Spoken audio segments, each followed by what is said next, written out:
What's going on, ladies and gentlemen? Thank you for watching. This first part is going to be an interview with a tech founder, the founder of Keepin.ai, a new Boston based AI startup. So, we're going to be doing an interview with her first, and then the regularly scheduled program with the news rundown and all that sort of thing. So, let's get right into it. Enjoy. Hey Nana, it's great to have you with us today. Just to start off here, to give some people a little bit of context, give us a little bit of background about yourself. What's your story, and what do you do? Absolutely. Hi, my name's Nana, and I'm also known around the internet as the artist Puffygator. For a few years, I've been designing for my own brand as well as several incredible projects. One I loved was this augmented reality whale exhibit where skeletons turned into living whales and moved. Okay, okay. And did you go to school for this by any chance, or what did you intend to study and pursue in the future? I went to school for art and design at the Rhode Island School of Design and currently work on a lot of robotic and electronic toys, some Mm. Magic the Gathering art, and occasional projects that are wildlife related. Oh, okay. And did you always want to be in this space, or did you have any career changes along the way? Interestingly, I felt some pull to be in it for a while, and I have had many great experiences. Now I feel the pull by another really exciting thing and hope to share that too. Okay, okay. And are there any individuals that really inspired you growing up? Well, Kid Me would answer with well-known movie dinosaurs, but I guess a lot of scientists and great thinkers. Jane Goodall was an inspiration, and amazingly, I was asked to work on a book of hers some time ago. It was a really cool experience after growing up with her and watching her on TV. Wow, okay. How old were you if you remember, how old were you when you started creating art? I'd say since early on, and I got more serious when I was about 11 and picked up a very outdated copy of Photoshop where you couldn't even rotate the canvas. Okay. Okay. Like CS6 Illustrator type era or even No, before that? original CS. Oh my Oh, goodness. okay. Okay, Yeah. okay. And I know right now you're working on slightly a different type of thing with Keepin. Would you by any chance want to explain how that idea came to be? Well, I was going home one day absolutely dreading having to put some stuff away, all of these different art supplies, because I can't always leave them out, but I always forget where I put them. Then out of the blue, it comes to mind, and we've been developing this app that remembers where you put things and a whole lot more. Mm, okay. So it's like a AI app chatbot kind of thing. Yep. Okay. And is there a timeline for this app? I know you just said you just started working on it, but is there a confirmed release date slash like, if you could give us any info on what stages you're currently in?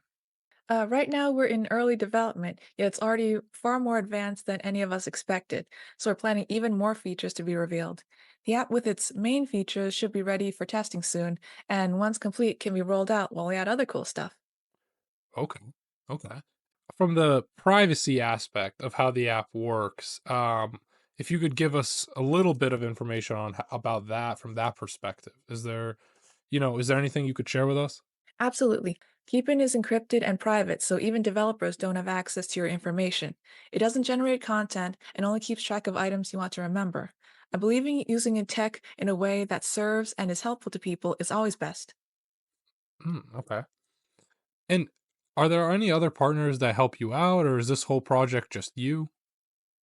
Uh, I'm working with several people, including an incredible developer and those with experience in tech and accessibility. It's a group effort to make sure that we have something and that we hope it saves a lot of people time. Yeah, and so what are some features specifically that that you're looking forward to that the app will have? Just a few? Ooh, well, syncing with your calendar and the local weather to pick what you need beforehand.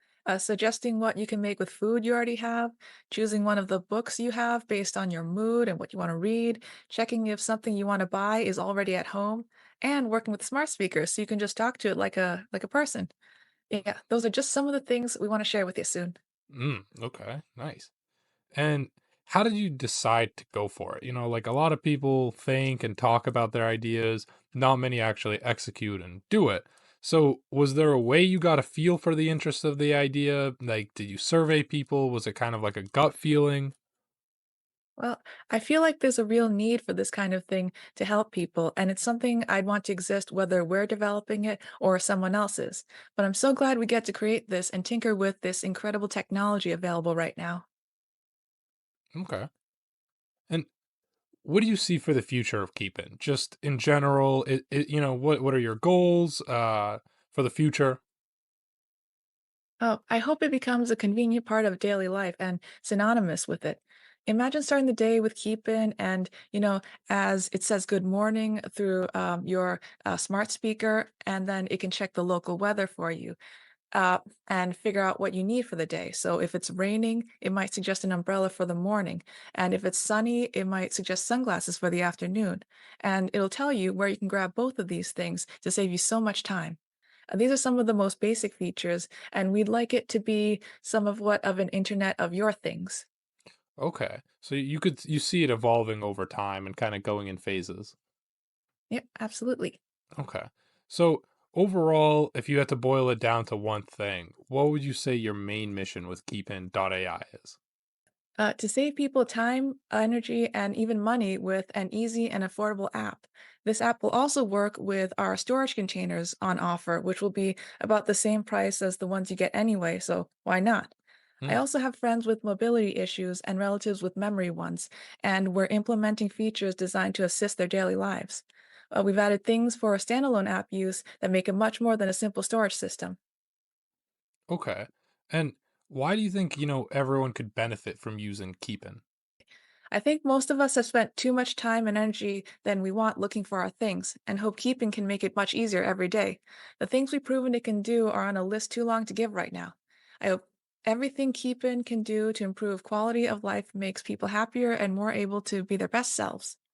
Okay, nice. Yeah, no, thank you so much for taking the time to do this interview. And I hope everyone who is watching is gonna follow keepin.ai. You can see all the information on the website. Sign up with your email so you can kind of get updates as things progress.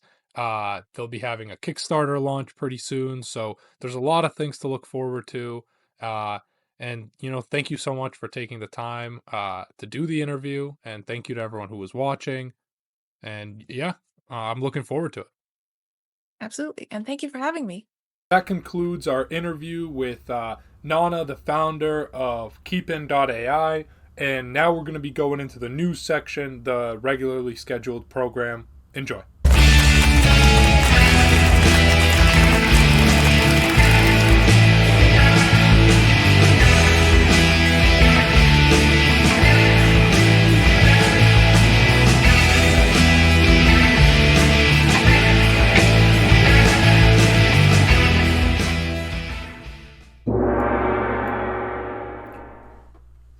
What's going on, ladies and gentlemen? We are coming at you live from the epicenter of the universe, Boston, Massachusetts, the greatest city in the world. Let's get right into it. We're going to do local news first, international news second, and we have a lot to talk about with the Vision Pros. I think we got the Joe Rogan newest deal with Spotify. We're going to talk about what I think is the future with AI, that holds. A lot more also, but those are a few things to look forward to in the international section. So let's first talk about the local news. Okay, just to get really, this is last week, but just to get this out of the way and get the summary rundown wrapped up. The Newton teacher strike is now officially over. You can see more about it on the Inner Circle .blog. The link should be above or below, wherever my editor decides to put it. So just quick update also. Now have an editor, so if you watch this online, you're going to see that there's going to be more clips coming out, as you might have already noticed. And there is a very good writer, my good friend and also Newton resident, that's writing for the Inner Circle .blog. So the stories are up there in the link, the Inner Circle .blog. There's stuff about the Newton teacher strike. There's stuff about really anything, whether it be pop culture or news. So the Newton teacher strike is over. I'm not going to go into all the details, but essentially they got a 13% raise over 4 years, which is 3.25 a year, 2.5%. Which, if you calculated it out, it's actually less than inflation. So it's not the greatest win, I would say. It's a decent deal. I wouldn't say it's the best deal. I would honestly probably say that it's a terrible deal. If you really calculated it out, it's less than inflation, and these are the teachers that make Newton great. These are the teachers that make Newton the city that it is. These are the teachers that make Newton worthy of the high taxes. So, I mean, it's better than nothing. It's better than nothing, and I'm glad the schools are back open. But realistically, 3.25% a year is not a lot. It's less than inflation every year. The teachers are still going to get crushed, really. In terms of financially, this is less than inflation. I mean, it is what it is. That's all I need to say. You can read more about it online. There is a new bakery in town, okay? So to talk about something a little bit on a lighter note, it's called Mia's Bakery. It opened like November, around November 2023. So it's pretty good. I've been told that it's pretty good. My family members have told me that it's pretty good. I haven't tried it myself. The review is coming soon. The Little Luke's review is up on the YouTube, fully up. Little Luke's review, fully up. You can see some clips on their Instagram too. Little Luke's is a place that I reviewed a little while back now, but phenomenal breakfast place as well. But yeah, I'm excited to try this new bakery, Mia's. Oh, okay, yeah. So this is a pretty big one. And yeah, well, also before we even move on, the bakery stuff. There's a lot of good breakfast in Newton these days.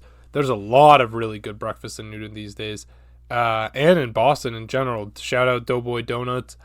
I want to try and make it into a series of every week, maybe every couple weeks, going to a new place and reviewing it, both video and blog review. So now that we have the blog website set up, now that I have a cameraman and editor, hopefully there's going to be more video reviews, more content.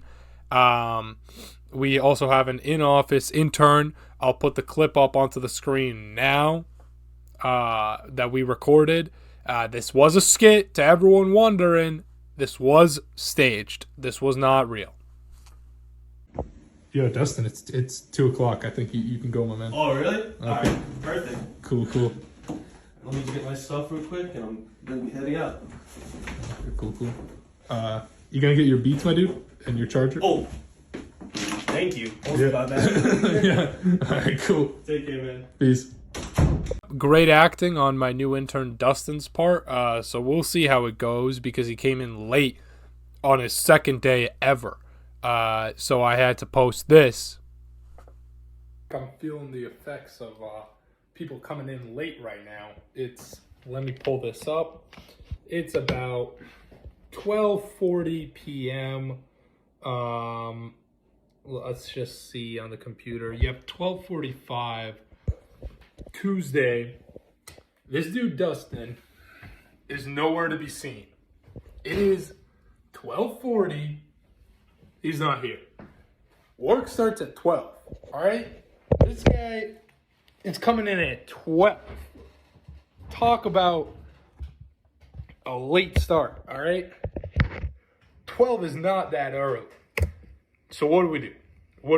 Vote. Is he out? Do we just... No response either. No heads up, no response. I messaged him beforehand.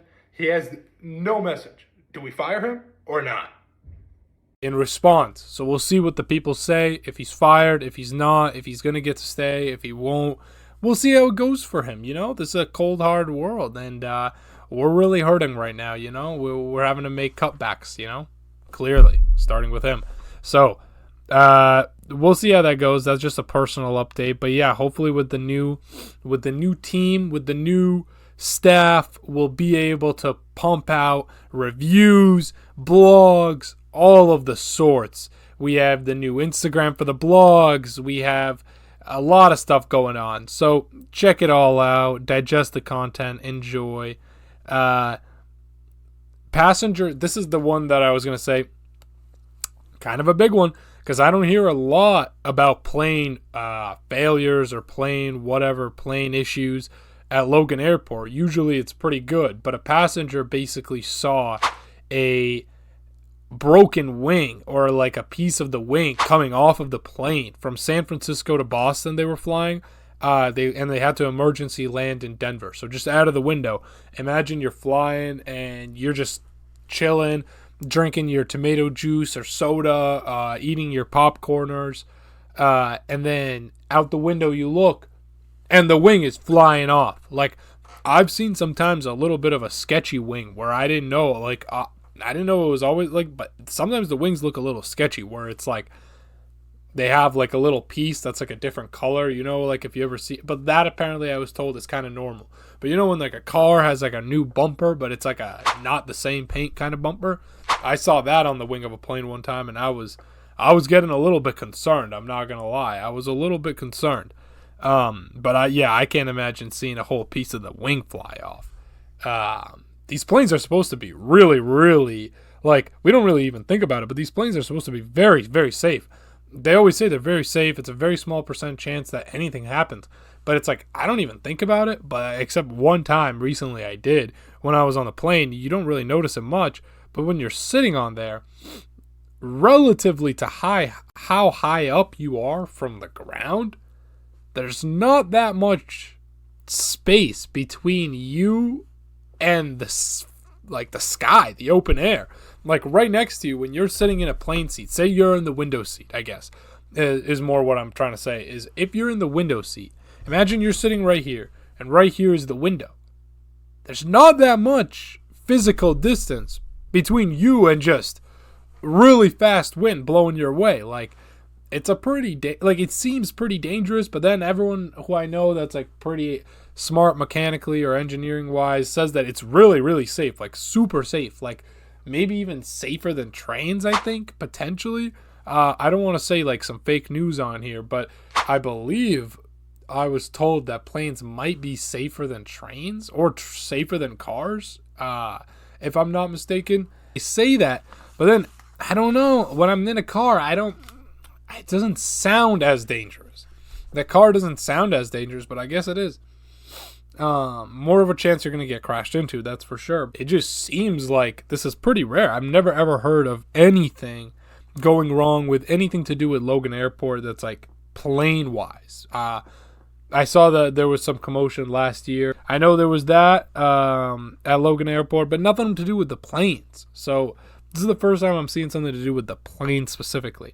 And just to wrap it up, somewhat related to the city of Boston, specifically in Seaport, I know people have been seeing the things with the migrants being released from jail in New York after like committing some crimes on police officers and doing some assault.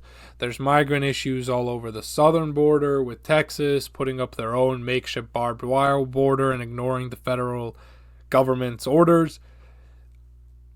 A Seaport building, basically, Fort Point office building in Seaport, Boston, could be a new temporary migrant housing building.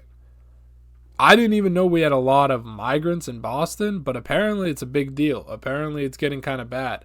And yeah, I don't know what they're going to do, but I don't know how they're coming to I guess they're being sent to New York, and then from New York they're coming to Boston, and some are being shipped from Texas. They're sending them to Martha's Vineyard. So I guess those people are coming to Cape Cod, and then eventually they'll end up towards the city of Boston. So it is what it is.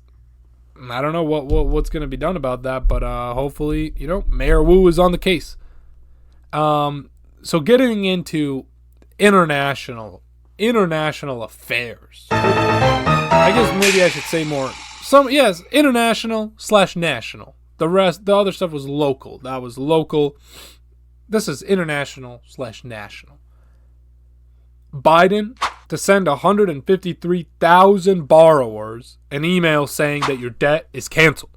Straight up canceled. No more debt for 153,000 student loan borrowers. That's a pretty big number. Good move before the re-election. It's a good move, Mr. Biden. And I'm sure a lot of people are going to be pretty happy about this. This sounds like a good deal, but anytime something sounds like a good deal and you think it's too good to be true, it probably is. Have you ever heard that? I don't know how this would be a scam, though. I feel like they have to be telling that they have to be doing it now that they said they're doing it.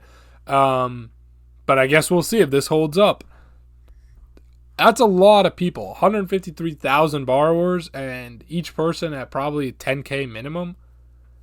It's a lot. It's a lot. I think they were saying that it's like a billion or a crazy amount, a billion or a trillion they have set aside for this bill. So it's a lot. It's a lot, and it's a big investment. And they went through, like, I was reading, like 153 different kinds of like actions, legal actions to get this passed. So yeah, it's pretty good. I would say this one is a overall win on Biden's part.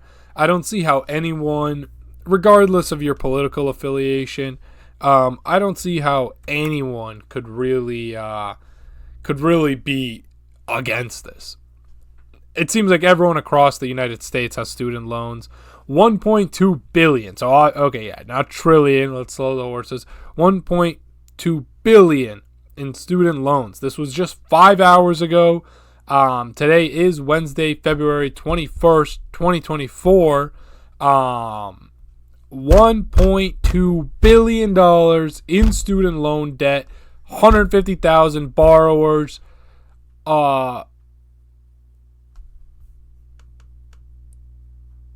And in total, the Biden administration has already canceled $138 billion of student debt for nearly 3.9 million borrowers. Incredible. That's actually pretty good. That's actually pretty good. As Larry David said, that is pretty good. Love him or hate him, this is good. This is good. Speaking of Biden and a little bit of politics, Tucker Carlson went to Russia, really tried to hype it up. He only went to Moscow, really tried to hype it up. And I think it's because, as a Russian, I think Putin's trying to obviously spread some propaganda our way.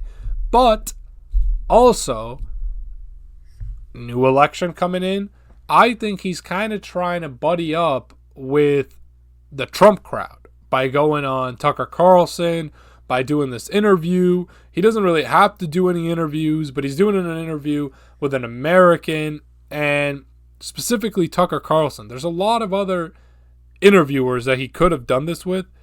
I think he meticulously chose Tucker because it kind of aligns with the Trump crowd, and it puts him into a kind of, it gets him into the favor. Like, I'm seeing, which is crazy. I never thought I'd say this, but I'm seeing pro-Russia memes on social media, on Instagram, YouTube, and the comments are pretty pro-Russia after seeing this Tucker stuff.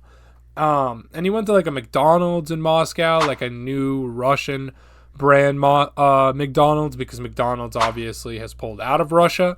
So, and they're putting nice music on it. They're kind of making memes out of it. So people are liking it and people are supporting it, but I think it kind of failed because no one understood the interview. I don't think anyone, the translations I saw in a portion of it was wrong. I speak Russian, a portion of it was wrong. I don't think anyone watched it with subtitles. I don't think the interview was as big as they thought it would be because Putin just went on and on and on about random history lessons, and some of them were just wrong.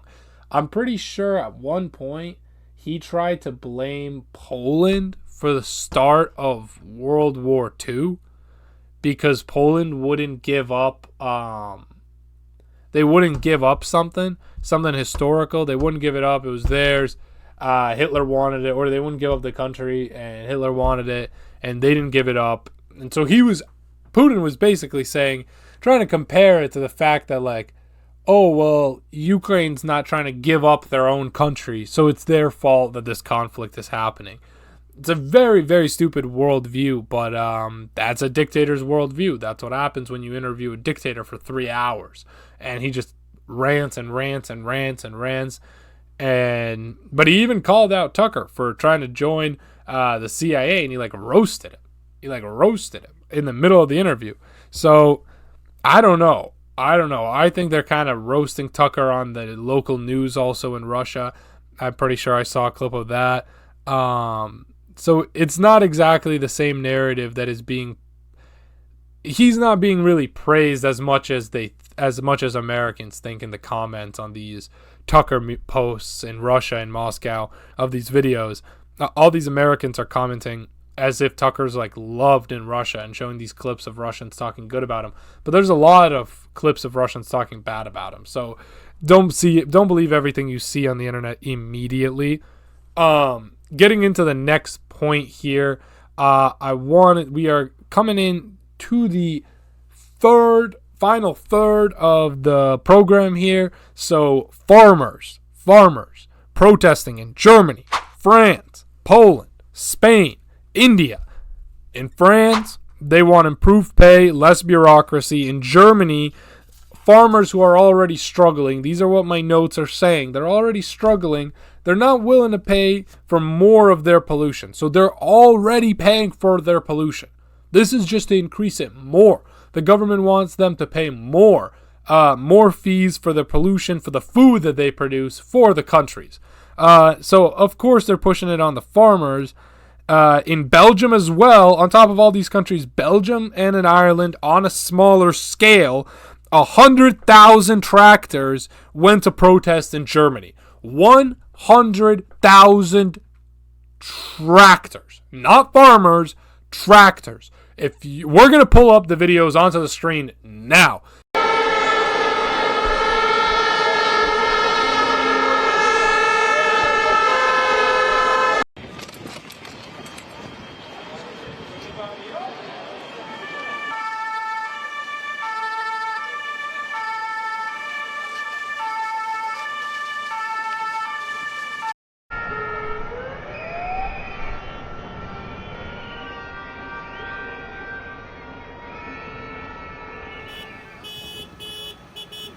Nosotros queremos competir en la misma baraja. Si estos señores pueden tirar un producto, yo también le quiero tirar. If you've seen videos like this is more tractors than you could possibly imagine. I don't know what the government is thinking. I don't know what they're going to do. They're going to have, it seems like the cities are shut down because the roads are fully blocked off. The farmers also are very, very close knit. They're sticking together. I read that they're letting farmers stay in their farms. Like farms are letting farmers that own a farm on the way to a protest are just letting a bunch of farmers stay there. They are working way more in cahoots than people in the government are. So these farmers are not leaving. They're not backing down. I support it. I really do, because these are the people that make our food. These are the people that produce everything we eat. Everything. So if we just say, oh, you can't produce that food anymore, or we're going to make it too expensive for you, what are we going to eat? Seriously, what are we going to eat? There's already enough junk. There's already enough junk food all over the world. What are we going to eat? Lolly balls? What are we going to eat? I'm not eating this crap. 79% of food, rooters, however you want to pronounce it, boom on the screen now. 79% of food sold have BPA plastic. 79% of food sold have BPA plastics. That's Consumer Report found that out. A study found that. Reuters.com. You just saw it. What are we going to eat? 79% of food? Are we going to be eating genetically modified food? I don't want none of that. Bugs? I don't want none of that. And I know these are all those are conspiracy talking points. But if we're going to what happens if the farmers lose on this? And what happens if the farmers say, well, we can't afford to make this food? What are we going to eat? I'm just posing a question. What are we going to eat? What are we going to eat? I just want to know. I really, really, really, really, really want to know. What are we going to eat? Because if the farmers aren't going to be making food, what are we going to eat? This is in Belgium, Ireland, Germany, France, Poland, Spain, India. This is not just one country. I just named you 7 countries. 7 countries where there's protests going on by this isn't just a conspiracy anymore. This isn't just a weird thing. Not one farmer, not 2 farmers, 100,000 tractors. Sometimes that's a family per tractor. 100,000 tractors. That's a lot. That's just in Germany. I'm sorry to say it. We have a problem. We have a problem. We have a problem with the food. I hate to say it, but we do. We have a problem, clearly.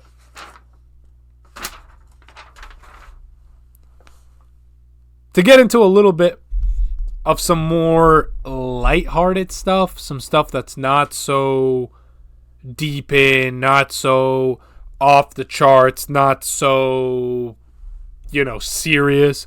Kanye West, new album, Vultures, really good. I've listened to it. It's probably not one of his best albums because he has so many great ones, but it is definitely up there. It is definitely on the list. It is definitely high up on the charts. I would say it is better than the Bipolar Yay one where the cover was the mountain.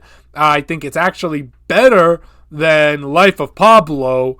So go take a listen. Vultures, out now, but it was removed from Apple Music, I believe, but it's still on Spotify, if I'm not mistaken. So go check it out. Vultures, Kanye West. Now, next up in comedy news, comedian Shane Gillis on his 2024 Bud Light tour. So apparently Bud Light, they just took a sharp 180 from sponsoring Dylan Mulvaney to sponsoring Shane Gillis, the biggest endorser, biggest drinker, biggest lover of Bud Light that I've ever seen. He didn't shoot them like Kid Rock did. He didn't give up on them. He didn't turn his back on them. He chugged. He shotgunned. He got destroyed of Bud Lights day in and day out, through the controversy, before the controversy, and now in the present time after the controversy. So it is not a surprise, but it is a perfect brand deal. He had two returns in a row with the Bud Light deal, and he is hosting SNL, which he got fired from, I believe, in 2019 before he even made it on air. He was hired, and then immediately once the articles came out that he was hired, he got canceled for a podcast episode he did where he said some racist stuff. So this is huge. Now he's back on SNL, and he's got a huge Bud Light deal. So in terms of big deals, Newton South graduate, fellow Newton South graduate, Joe Rogan gets another $250 million Spotify deal.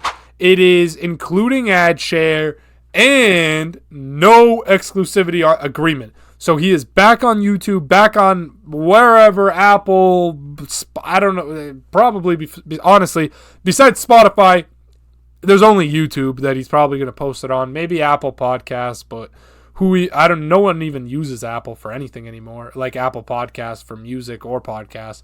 I think it's Spotify and YouTube for streaming, which is back. So this gets me very excited because this just shows, first of all, not a lot of people talk about it, but Newton South has got some crazy alumni. Joe Rogan, John Krasinski. I mean, these are some pretty big names. And when you Google online high schools with the most celebrities from it, because me and my friends were talking about it, Newton South isn't even on the list. And the high schools that are on the list, the celebrities from those high schools are like no-name celebrities that no one knows. So, yeah, I mean, I guess they're trying to keep it on the down low, but now you know. Joe Rogan is from Newton South High School. Got another $250 million deal. This is on top of the other one that he already got like 4 or 3 years ago. I think it was $250 million for 4 years. But it was exclusive. So he could only publish his podcast, and all the episodes were made exclusively available on Spotify. You couldn't even access them anywhere else. So there would be clips and stuff on YouTube, but it was only full episodes on Spotify. So I think we are coming right up on 29 minutes right now. We're going to have a 30-minute total program because we are on a time limit here on New TV. If you're watching this on YouTube, we have no time limit. But just to really wrap it up, OpenAI, Sora, new virtual reality goggles, the Apple VRs are being returned because they give people headaches. That's exactly what my Oculus was doing too. A question I'm going to leave you with. If there was a perfect human-looking AI that thought like a human, felt like a human, talked like a human, would you be able to tell the difference? And how? How would you be able to tell the difference between a perfect-looking human robot that is, in fact, an AI? Would you be able to tell or not? It's a question I'm going to leave you with. So good day and good night.